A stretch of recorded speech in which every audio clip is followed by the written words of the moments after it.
પ્રીત કાયકી અને વિપત પડે ઉડી જાય હંસા પ્રીત કાયકી હંસા પ્રીત કાયકી અને વિપત પડે ઉડી જાય સાચી પ્રીત સાચી પ્રીત એ સેવાળની એ ધરફેરી સુકાય રે મારી સાસના એ જાયા મારી સાસના જાયા રે એ મારી સખી નંદનારી મારી સખી નંદનારી તમારી હું તમને યુદ્ધમાં જવાની રજા આપું પણ તે પહેલા મારો એક પ્રશ્ન છે અરે પ્રશ્ન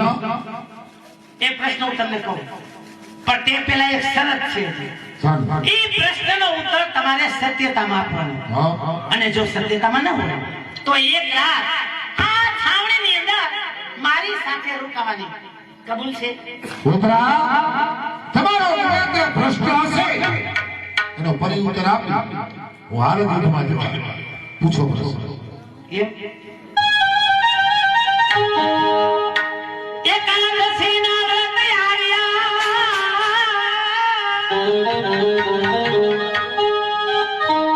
અને તે દિવસે હોય એ આપણા પિતૃનું શ્રાદ્ધ તે જ દિવસે એ નારી ઋતુમાં આ ત્રણેય સાથે કરવાના અરે ઓત્રાએ અભિમાન્યુને પ્રશ્ન પૂછ્યો છે જો એ પ્રશ્નનો જવાબ સત્યતામાં આપી દેશે તો અભિમાન્યુ એ યુદ્ધ જતા અટકી જશે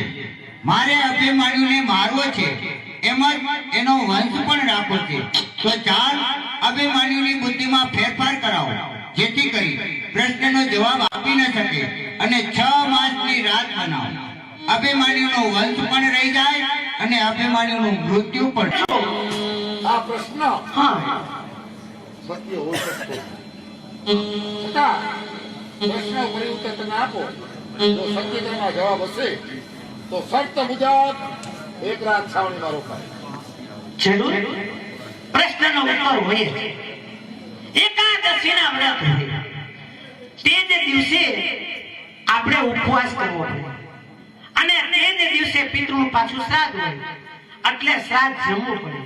શ્રાદ્ધ જમીએ તો એકાદશીનો ઉપવાસ નિષ્ફળ જાય અને ન જમીએ તો પિતૃનું શ્રાદ્ધ નિષ્ફળ જાય પણ શ્રાદ્ધમાં બનાવેલું ભોજન માત્ર સૂંઘવાથી જમ્યા બરાબર જ કહેવાય એકાદશીનો ઉપવાસ એ નિષ્ફળ ન જાય અને પિતૃનું શ્રાદ્ધ એ પણ નિષ્ફળ ન જાય તે જ દિવસે નારી ઋતુમાં તો એકાદશીની મધ્યરાત્રિ પછી એટલે કે 12 વાગ્યા પછી નારીને ઋતુદાન દેવામાં આપણા શાસ્ત્રમાં ક્યાંય બાદ નથી ત્રણેય કામ સાથે થાય ગોધરા તમારો જવાબ એ સત્યતામાં શરત મુજબ એક રાત છાવણીમાં રોકાય હાલો ને એ હવે મોતીલા નહીં તો મોતીલા નહીં તો હલેલા હાલો ને એ હવે મોતીલા નહીં તો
એ આધારે ગાતે પાર કમાલ આધારે ગાતે પાર કમાલા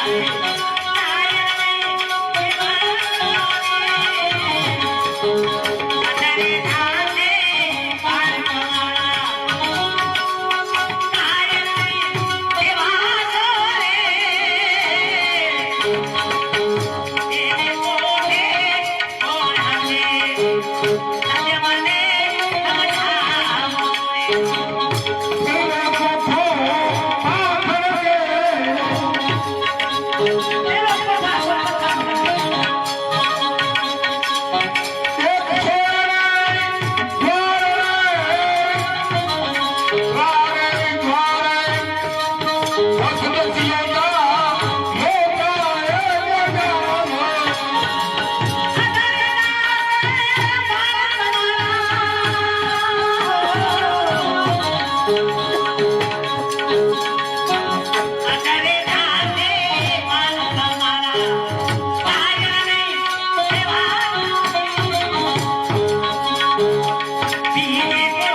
આધારે